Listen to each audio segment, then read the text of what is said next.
సుమన్ టీవీలో మీ business promotions కోసం ఈ కింది నెంబర్ను సంప్రదించగలరు.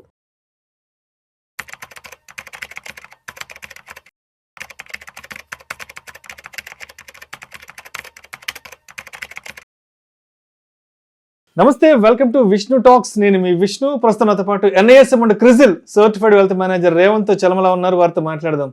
నమస్తే రేవంత్. నమస్తే అండి. Revanth, welcome to Vishnu talks. Thank you so much. Market weekend review. So Revanth, ఇవాళ 4th ఏప్రిల్ 2025. ఇవాళ ఒక్కసారి మార్కెట్ క్లోజింగ్ చూద్దాము. సెన్సెక్స్ ఏమో 930 పాయింట్ల నష్టంతో 75,364 వద్ద క్లోజ్ అయింది. అండ్ నిఫ్టీ విషయానికి వస్తే 345 పాయింట్లు నష్టపోయి 22,904 వద్ద నిఫ్టీ క్లోజ్ అవడం జరిగింది. ఆల్మోస్ట్ ఇవాళ మార్కెట్ నుంచి 10 లక్షల కోట్ల రూపాయల ఇన్వెస్టర్ సంపద మొత్తం ఆవిరైపోవడం జరిగింది. ఎందుకంటారు మార్కెట్లలో ఈ ఆగని నష్టాల ఊచకోత ఇంతలా కంటిన్యూ అవుతుంది? అసలు ఈ నష్టాలకు బ్రేక్ పడేది ఎప్పుడు అంటారు అసలు? సో మీ దృష్టిలో ఇవాళ మార్కెట్ బాగా పడ్డట తక్కువ పడ్డట? బాగా పడింది. రైట్. 10 లక్షల కోట్లు అంటే రైట్, మీరు ఆ పాయింట్ ఆఫ్ వ్యూలో మాట్లాడుతున్నారు. సో బేసిక్గా మనకి నేను నైట్ యూఎస్ మార్కెట్స్ చూసినట్లయితే నాస్డాక్ దాదాపుగా 5.4% పడ్డది, S&P దాదాపుగా 4.8% పడ్డది, Dow Jones almost near to 4% పడ్డది. కానీ ఇండియన్ మార్కెట్స్ ఎంత పడ్డాయి? సెన్సెక్స్ కానీ నిఫ్టీ కానీ చూస్తే 1.38, అదే 1.4% అప్రాక్సిమేట్గా పడ్డది. సో ఇట్లా మనం ఒక్కొక్క మార్కెట్ తోటి కంపేర్ చేసి చూస్తే మన ఇండియన్ మార్కెట్స్ తక్కువగా కరెక్ట్ అయ్యాయి. ఓకే, ఇది పాజిటివా నెగిటివా? అంటే మంచి విషయం. వాళ్ళతో కంపేర్ చేసుకుంటే కంపేర్ చేస్తే మంచి విషయం ఇది. సో ఇప్పుడు సమస్య ఏమైనా ఒక భారతదేశానికే ఉందా? ప్రపంచం మొత్తానికి సమస్య ఉంది కదా. ఈ టారిఫ్ రిలేటెడ్ టెన్షన్స్ వల్ల మార్కెట్స్ పడుతున్నాయి అనే ఒక అంశం అందరికీ తెలుసు. వాణిజ్య యుద్ధం నడుస్తుంది. ఓకే, దీని వల్ల మార్కెట్స్ పడుతున్నాయి అనే విషయం ప్రపంచం అంతా తెలుసు. ప్రపంచవ్యాప్తంగా అన్ని మార్కెట్స్ పడిపోతున్నాయి. యూరోపియన్ మార్కెట్స్ పడుతున్నాయి, మనకి చైనా మార్కెట్స్ పడుతున్నాయి. ప్రపంచవ్యాప్తంగా ఎన్ని మార్కెట్స్ ఉన్నాయి అన్ని మార్కెట్స్ పడిపోతున్నాయి. అండ్ ఈ రోజు కూడా మనకి యూరోపియన్ మార్కెట్స్ దాదాపుగా 4%, 5% పడుతున్నాయి. కానీ ఇండియన్ మార్కెట్స్ ఎంత పడ్డాయి? అదే మనకి నిఫ్టీ దాదాపుగా 1.5%, మనకి సెన్సెక్స్ అయితే 1.2%. అంటే fall when compare to the other markets మన ఇండియన్ మార్కెట్స్ చాలా స్టేబుల్గా ఉండే ప్రయత్నం చేసాయని చెప్పాలి.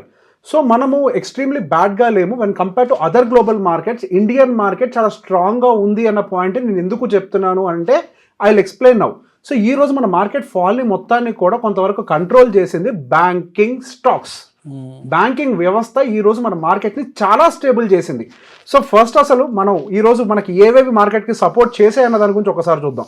ఈ రోజు మనకి మార్కెట్ అంతా కూడా దాదాపుగా 300 చిల్లర పాయింట్లు ఏదైతే మనకి నిఫ్టీ పడ్డదో మనకు అందులో HDFC బ్యాంక్ సపోర్ట్ చేసింది, ICICI, Bajaj, Tata consumer, Nestle, Apollo hospitals, axis bank, Asian paints, ITC. అంటే మనకి బ్యాంకింగ్, FMCG, కన్జంప్షన్ ఓరియంటెడ్, అంటే మనకి డొమెస్టిక్ కన్జంప్షన్ ఏవైతే ఉన్నాయో అంటే ఎక్స్పోర్ట్స్కి సంబంధం లేకుండా కేవలం భారతదేశంలో ఉన్నటువంటి ప్రజలే వాడుకునేటువంటి ఏవైతే ఉన్నాయో అవి మనకి మార్కెట్ని కొంతవరకు ఈరోజు స్టేబుల్ చేసే ప్రయత్నం చేశాయి. జస్ట్ ఇమాజిన్, ఈ రోజు కనుక మనకి HDFC బ్యాంక్ అంటే బ్యాంకింగ్ సెగ్మెంట్ కూడా నెగిటివ్గా టర్న్ అయ్యి ఉండుంటే మన పరిస్థితి ఇంకా అధ్వానంగా ఉండుండేది.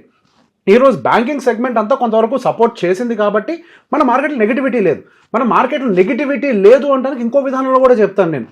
సో మన బ్యాంకింగ్ సెగ్మెంట్ ఏదైతే ఉందో అది కంపారిటివ్లీ బెటర్గా స్టేబుల్గా ఉంటుంది అని అంటే మనకు ఒక రకమైన ఇండికేటర్ ఏంటండి? బ్యాంకింగ్ వ్యవస్థ ఫస్ట్ బాగుండాలి. బ్యాంకింగ్ వ్యవస్థ బాగున్నంత వరకు మన మార్కెట్ గురించి భయపడాల్సిన అవసరం ఏంటి? బ్యాంకింగ్ స్టేబుల్గా ఉంటున్నాయి కదా, మిగతా అన్ని పడుతున్నాయి, నేను కాదనట్లేదు. మళ్ళీ బ్యాంకింగ్ పడదానంటే పడచ్చేమో, నేను దానికి కూడా కాదనట్లేదు.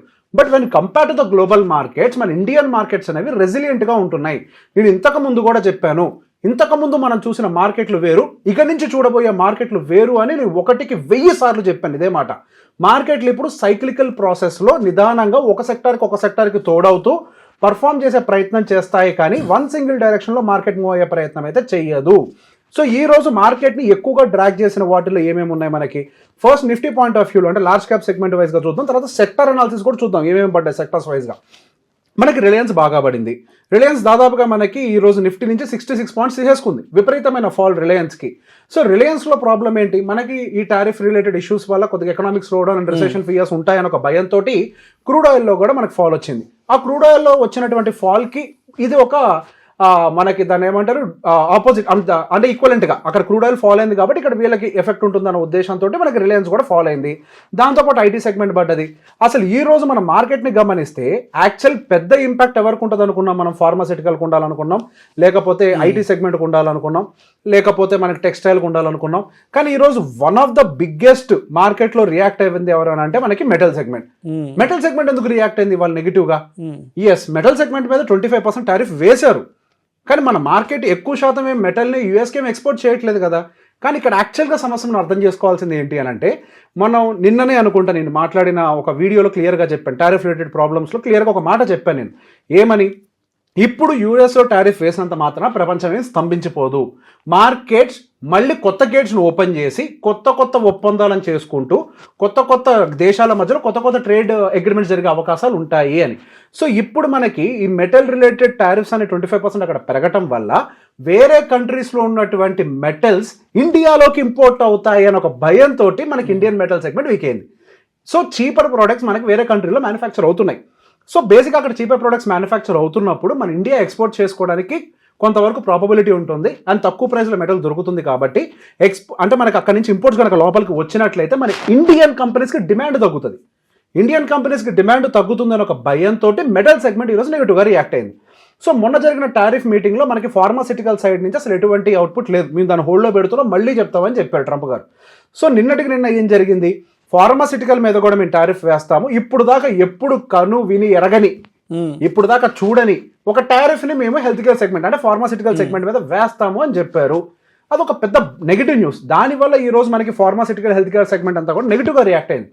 సో ఈ రోజు మనకి ఓపెనింగ్ లో ఫార్మాసిటికల్ సెగ్మెంట్ ఓపెనింగ్ చాలా డీప్ నెగిటివ్ లో ఓపెన్ అయినప్పటికీ ఫార్మాసిటికల్ సెగ్మెంట్ ఇవాళ స్లో రికవర్ అయింది. అంటే సో బేసిక్గా వాళ్ళు ఎంత స్ట్రాంగ్గా మాట్లాడినప్పటికీ మేబీ ఇంతకు ముందుగా నేను చెప్పిన పాయింట్లు వాళ్ళు అక్కడ ఒకవేళ టారిఫ్స్ వేసినా కానీ మన వాళ్ళు అక్కడికి వెళ్ళి మ్యానుఫ్యాక్చరింగ్ పెట్టడం కంటే కూడా ఇప్పుడు స్టీల్ విషయంలో ఏదైతే జరుగుతుందో వేరే కంట్రీస్ నుంచి ఇక్కడికి ఎట్లయితే వస్తుందో ఇన్స్టెడ్ ఆఫ్ యూఎస్ కొత్త మార్కెట్స్కి ఓపెన్ చేసుకునే ప్రయత్నం చేస్తాయి ఫార్మాసిటికల్ కంపెనీస్. సో ఇవన్నీ కూడా టెంపరీ రియాక్షన్స్. ఒక పెద్ద దాని ఏమంటారు సునామీ వచ్చిందండి, ఎక్కడో మనకి థాయిలాండ్ ఎక్కడో సునామీ వచ్చింది అనుకోండి, ఇండియాలో అల్లల తాకిడి ఉండదా? ఆబ్వియస్గా ఉంటుంది కదా. అలానే మనకి ప్రపంచ మార్కెట్లో నెంబర్ 1 మార్కెట్ ఏంటంటే యూఎస్ మార్కెట్ అని చెప్పుకుంటాం. సో బేసిక్గా అక్కడ కొన్ని సమస్యలు ఉన్నప్పుడు ఇక్కడ కూడా మనకు కొంతవరకు రియాక్షన్స్ అనేవి కనపడుతూనే ఉన్నాయి. అండ్ ఎస్ ఐటీ సెగ్మెంట్ కూడా ఈరోజు కొంతవరకు డ్రాగ్ అయింది. సో ఐటీ సెగ్మెంట్ గల కారణం ఏంటి అని అంటే నా పాయింట్ ఆఫ్ వ్యూలో టారిఫ్ రిలేటెడ్ టెన్షన్స్ కాదు. ఐటీ సెగ్మెంట్కి ఉండేటువంటి సమస్య ఈ టారిఫ్లు గనక పెంచుకుంటూ వెళ్తే అని దేని మీద పెంచారు? మెటల్స్ మీద అన్ని అది ఇది ఏం లేదు, పర్టికులర్గా మెటల్స్ కూడా పెంచారు కదా. మెటల్స్ పెంచారు, ఫార్మాసిటికల్ కూడా పెంచుతామని చెప్తున్నారు, ప్రతి ఒక్కదాన్ని పెంచేశారు. సో ఇప్పుడు మెటల్ కూడా పెంచడం మొదలు పెడితే అక్కడ యూఎస్ లో కన్స్ట్రక్షన్ కాస్ట్ అనేది షూట్ అవుతుంది. ఓకే, దానివల్ల ఏమవుతుంది? అక్కడ కన్స్ట్రక్షన్ ఇండస్ట్రీ కూడా రియాలిటీ అంతా కూడా కొద్దిగా స్లో డౌన్ అవుతుంది. అదే విధంగా ప్రపంచంలో నుంచి వస్తున్నటువంటి ప్రతి ప్రోడక్ట్ మీద మేము టారిఫ్ పెంచుతున్నాం కాబట్టి బై డిఫాల్ట్గా ఎకనామిక్ స్లో డౌన్ వస్తుంది. జనాల దగ్గర ఖర్చు పెట్టేంత కెపాసిటీ ప్రెసెంట్ యూఎస్ లో అయితే లేదు. సో ఇదే కనుక కొనసాగితే రిసెషన్ హిట్ అవ్వచ్చు అని ఒక భయం ఉంది. సంకేతాలు కూడా వాళ్ళే చెప్తున్నారు. ఇప్పుడు మనకి ట్రంప్ గారు ఏం చెప్తున్నారు? ఒకవేళ రిసెషన్ హిట్ అయినా I'm okay with this decision అని చెప్తున్నారు. ఈవెన్ ఇక్కడ ఆర్థిక శాఖ మంత్రులు కూడా రేషన్ కి సంబంధించిన కీలక వ్యాఖ్యలు చేస్తున్నారు. రెడీగా ఉన్నారు రిసెషన్ హిట్ అయినా మేము రెడీగా ఉన్నాం దాన్ని తీసుకోవడానికి అని. సో రిసెషన్ హిట్ అయితే ఏమవుతుంది అని అంటే ఐటీ మీద స్పెండింగ్ తగ్గుతుంది.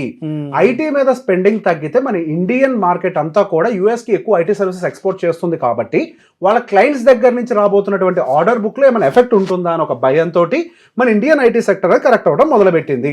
ఇట్లా ఒక్కొక్క దానికి అల్లుకుంటూ పోతున్నాయి. అండ్ ఈ రోజు మనకి mid cap and small cap కూడా నియర్ టు 3% కరెక్షన్ జరిగింది. సో ఈ రోజు మనం బ్రాడర్ వైజ్ గా మార్కెట్ మొత్తం ఇండివిజువల్ సెక్టార్ వైజ్ గా చూసినట్లయితే డీపర్ కరెక్షన్స్ జరిగాయి, వెరీ బ్యాడ్ కరెక్షన్స్ జరిగాయి. కానీ నేను ఇంతకు ముందు చెప్పినట్టుగా large cap segment entire portfolio పరంగా చూస్తే నిఫ్టీ అండ్ సెన్సెక్స్ అంత కరెక్ట్ కాలేదు కదా. ఇవన్నీ బాగానే ఉంది కదా. 1.3% కరెక్షన్ ఎప్పుడైనా జరిగేదే కదా. ఇది కొత్త విషయం 1.3% కరెక్షన్ అనేది. సో ఈ రోజు మీరు 10 లక్షల కోట్లు మార్కెట్లో మాయమయ్యాం అంటున్నారు. అది లార్జ్ క్యాప్ నుంచి కాదు, mid cap, small cap, micro cap వీటి నుంచి. మనం ఇంతకు ముందు చాలా స్పెసిఫిక్ గా మాట్లాడిన అంశాలు ఇవే. మనకి mid cap, small cap recover అయ్యాయి అని అంటే ఆనందపడాల్సిన అంశం కాదు. మనం ఏదైనా ప్రాఫిట్ బుక్ చేసుకునే అవకాశం ఇచ్చింది అది. ఒకవేళ ఎగ్జిట్ ఇంతకు ముందు దొరకని వాళ్ళు ఉంటే ఎగ్జిట్ అయిపోయి లార్జ్ క్యాప్ లోకి వస్తే కొద్దిగా సేఫ్ గా ఉంటుంది. అది ఒక ఎగ్జిట్ పాయింట్ అది. అంతేగాని రికవర్ అవుతుంది కదా అని ఆశపడాల్సిన టైం కాదని కూడా మనం మాట్లాడుకున్నాం. సో బేసిక్ గా మార్కెట్ ఇప్పుడు అదే చూపిస్తోంది. ఇప్పుడు mid cap, small cap, other segments correct అవుతున్నాయి. అదర్ సెగ్మెంట్స్ కొన్ని ఫోకస్ చేస్తూ అది ఏవైతే ఫోకస్డ్గా ఉంటాయి అంటే బ్యాంకింగ్ సెగ్మెంట్ వెయిటేజ్ ఎక్కువ లార్జ్ క్యాప్లో, సహజంగా మిడ్ అండ్ స్మాల్ క్యాప్లో బ్యాంకింగ్ వ్యవస్థలు తక్కువ ఉంటాయి, మనకి ఇందులో ఎక్కువగా ఉంటాయి నిఫ్టీలో కానీ సెన్సెక్స్లో కానీ. సో ఓవరాల్గా చూస్తే డ్యామేజ్ అనేది తక్కువగా చేసే ప్రయత్నం చేస్తుంది. సో అందుకే ఎప్పుడైనా ఇన్వెస్ట్మెంట్స్ పెట్టుకునేటప్పుడు మనము మార్కెట్ కండిషన్కి అనుకూలంగా దాన్ని ప్లాన్ చేసుకుంటూ వెళ్ళాలి. సో ఈరోజు నిఫ్టీ మనకు 1.5% కరెక్ట్ అయినట్లయితే మనకి బ్రాడర్ ఇండెక్స్ అనేటువంటి నిఫ్టీ 500 మాత్రం 2% కరెక్ట్ అయింది. ఎందుకంటే అందులో మిడ్ ఉంది, స్మాల్ ఉంది, అన్నీ ఉన్నాయి కాబట్టి దాని యొక్క కరెక్షన్ ఎక్కువ ఉంది. సో ఎప్పుడైనా సరే మార్కెట్ ఇటువంటి కండిషన్స్లో ఉన్నప్పుడు మనము లార్జ్ క్యాప్ సెగ్మెంట్ అనేది ఫేర్ వాల్యుయేషన్లో ఉంటే దాని వైపు చూడాలి. ఎప్పుడు కూడా రిటర్న్స్ వైపుగా మనం పరిగెట్టకూడదు. ఎప్పుడైనా సరే ఫస్ట్ భద్రతకు ప్రియారిటీ ఇవ్వాలి. అంటే మనం పెట్టేటువంటి పెట్టుబడికి ఎటువంటి భద్రత ఉంది అనేది చూసుకుంటూ దాంతోపాటుగా మెట్టు ఎక్కే ప్రయత్నం చేయాలి తప్పించి మనకి రిటర్న్స్ ఎక్కువ రావాలి అనే ఒక ఆశతోటి mid and small cap segment మీద ఫోకస్డ్గా మూవ్ అయినట్లయితే ఇట్లా దెబ్బ తగిలే అవకాశం ఎక్కువగా ఉంటుంది. ఇక్కడ నుంచి నెక్స్ట్ మార్కెట్ ఏంటి, ఇదో పెద్ద ప్రశ్న. సో ఇప్పుడు మొన్నటి వరకు ఏదో కొంతకాలం మనకు ఒక నెల రోజుల పాటు FIS కొద్ది వరకు మనకి కొత్త ఉత్సాహాన్ని ఇచ్చారు పోయిన నెల, పర్టికులర్ గా మార్చి నెలలో. ఏదో ఒక వారం కొంచెం ఏదో వచ్చేస్తున్నారు బయర్స్ ఉన్నారు వాళ్ళు. 2700 కోట్ల వరకు కూడా మార్చి నెల మొత్తంలో బయర్స్ గా ఉన్నారు. కానీ అదే మనకి ఇప్పుడు ఏప్రిల్ మంత్ లోకి వచ్చేసరికి ఆల్రెడీ 10,000 కోట్లు అమ్మేశారు. ఇప్పుడు ఇవాళ ఏంటి 4th డేటా కూడా రాలే, మనం 3rd డేటా వరకే మాట్లాడుతున్నాం. ఈ 3rd డేటా వరకే 10,000 కోట్ల అమ్మకాలు జరిగిపోయినాయి మార్కెట్లో ఆల్రెడీ. సో బేసిక్గా ఇక్కడ మీరు అమ్మకాలు ఎక్కడ జరుగుతున్నాయి అనేది కూడా కొద్దిగా కాన్సన్ట్రేట్ చేసే ప్రయత్నం చేస్తే మీకు మార్కెట్లోనే కనపడుతుంది వాళ్ళ సెల్లింగ్ ఎక్కడ ఉందో. ఇప్పుడు మనకి నిఫ్టీ సెన్సెక్స్ కొంత బెటర్గానే ఉంది కదా, బ్యాంకింగ్ వ్యవస్థ బాగానే ఉంది కదా, అంటే అక్కడ సెల్లింగ్ చేయట్లేదు. వాళ్ళు సెల్లింగ్ చేసేదంతా ఫోకస్గా mid cap, small cap, other segments ఏవైతే వాల్యుయేషన్స్ బాగోలేదో ఎక్స్ట్రీమ్ వాల్యుయేషన్స్లో ఉన్నాయో వాటి మీద ఫోకస్గా వెళ్తున్నారు. సో మనకు కొంతవరకు FMCG సెగ్మెంట్ కూడా ఈరోజు కొంత బెటర్గానే కనిపిస్తుంది. సో FMCG పాయింట్ ఆఫ్ వ్యూలో కూడా మాట్లాడాం. అండ్ కన్సంప్షన్ కూడా కంపారిటివ్ కొద్దిగా బెటర్గానే ఉంది, గట్టిగా 1% బిలో కరెక్ట్ అయింది. 1% బిలో కరెక్ట్ అయిన ఏంటి, consumption, services, bank Nifty, private banks, FMCG, finance segment ఇవే 1% బిలో కరెక్ట్ అయినాయి అని చెప్పుకోవచ్చు ఒక రకంగా. సో ఇవి తక్కువగా కరెక్ట్ అవుతున్నాయి అని అంటే ఇవి స్టేబుల్గా ఉన్నాయి అనేది మీనింగ్. మనం వీటన్నిటి గురించి మాట్లాడుతున్నాం. మన భారతదేశం దేని మీద ఫోకస్ పెడుతుందో మనం వాటిలో పెట్టుబడి పెట్టాలి. మనకి పెట్టుబడి అవకాశాలు ఎవరో ఒక సజెషన్ ఇవ్వనవసరం లేదు, అవి మన చుట్టూనే ఉంటాయి, ప్రతిరోజు వినేటువంటి వార్తల్లోనే ఉంటాయి. ఆ వార్తని విని డీకోడ్ చేయాలి.